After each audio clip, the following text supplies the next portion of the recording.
Hello everybody, welcome to my channel. Today I'm giving 5 tips for the first time home buyer.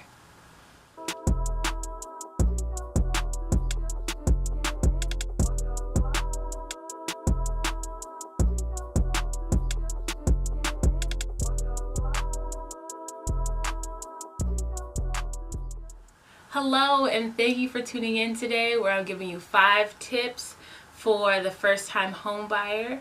I want to start by saying congratulations. I'm proud of you. You're thinking about becoming a homeowner, doing some research, which is awesome because that's showing that you want to make sure that you do it and that you do it right. And I applaud you for that, as opposed to just jumping in and going house hunting crazy. It's it's important to do your research and to know what you're getting into. So I'm going to jump right into it. Yeah, home ownership is a big thing, and there are a lot of things that a lot of people look over, and you want to make sure you don't miss anything. So first tip is going to be work with a realtor. Yeah, I know, I am a realtor. I'm not just saying that because I am a realtor. Realtors can do a lot more for you than just find you a home. They can do that, but I know you can look for a home online. You can go to open houses yourself. So you're probably thinking, well, why do I need a realtor? A realtor is important, especially for a buyer's perspective, because they can help you negotiate terms. So it's easy to go out and search for houses, find what houses you like. But when it comes to knowing contracts and negotiating the terms within the contract, you want to make sure you have somebody on your side. Unless you're familiar with, real estate purchase agreements, I would definitely get a realtor involved to make sure you're not signing into an agreement that is not favorable to you. You want to make sure you are accurately represented throughout the transaction, and a realtor is going to do that for you. Plus side is, in most cases, the seller pays for the buyer's agent, so you're basically getting free help. Yeah, so I really don't see a downside to free help. So number 1, get a realtor.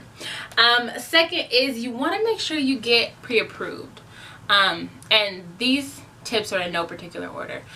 So you should probably get pre-approved before you find a realtor, but nonetheless, second tip of the day is get pre-approved. You wouldn't go Christmas shopping without knowing how much money was in your account. You don't want to go looking for a house without knowing how much you can afford. You want to make sure you go to your lender and get a pre-approval letter. Why is this important? It's not only important because you want to know how much you can afford to pay for a house.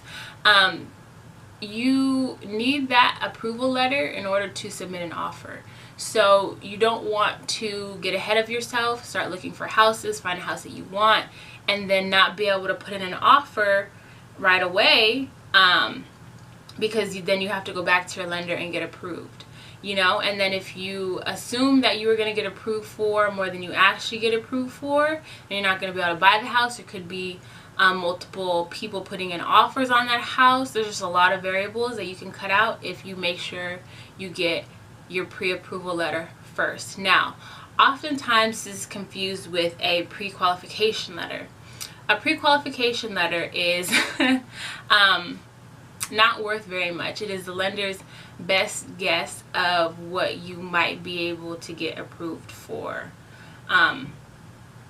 financing for your home. It is in no way, shape, or form set in stone.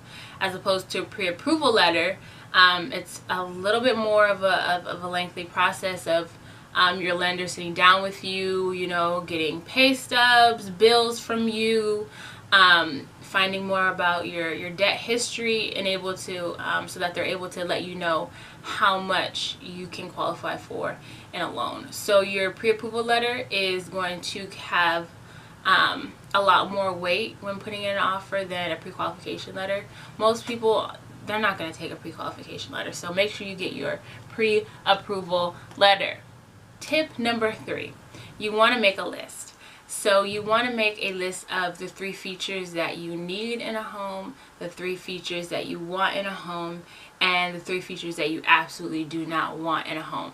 Now, the reason I'm telling you to make a list is because you need to get your idea of what you want for a future home, or what you're looking for a home, out your head and onto paper. This is going to help you narrow down options when you start actually looking at homes, and it's going to help you communicate to your realtor what you're looking for. So when you find houses that you like, you can compare and contrast them based upon that list of what you need and what you want. Now, I want you to remember this. No house is perfect. Repeat after me. No house is perfect. But with a little work, any house can be made perfect. So when you're looking for a home, you want to see what home has the most potential. You're not, in most cases, you're not going to find a home and be like, oh my gosh, this is the perfect home. There's going to be bits and pieces of it that you love and pieces of it that you don't love. So always remember, you know, what house has the most potential, and then go from there. 4th tip, save for closing costs. What are closing costs? So not only do you need to save for a down payment, but you also need to save for closing costs. Closing costs are basically what the lender is charging you to process your loan. It's comprised of a couple different fees. Your lender can go over those fees with you, but on average for buyers, it's about 1% of the loan amount. So you want to make sure you save up for that, because that is a part of purchasing a home, are closing costs. So remember that. And then lastly, tip number 5, relax. It's gonna be okay. I know this process can be stressful and nerve-wracking, but it's also an exciting process. You know, you are becoming a homeowner. You're taking steps to become a homeowner, to own land, you know. But just remember that there are processes. There is a process in place that will help this whole transaction go as smoothly as possible. And with the right help and resources, it goes from being chaotic to, you know, a strategic move. So don't worry, you know, people buy and sell houses every day, and it's gonna be okay. I know there's a lot that goes on throughout the transaction, and sometimes you just want to pull out your hair, but that's okay. You know, you're gonna get through it. Do your best to enjoy the process. Make sure you do your research and know what you know, so you can come to the table and kill it and crush it. But yeah, that's all I got for you guys today. I hope my tips were of some sort of value to you. If they were, you know, thumbs up, comment below, let me know what you like, what you didn't like, what you want to hear me speak more about. I would love your guys' feedback. And yeah, love you guys. See you guys next time. Bye.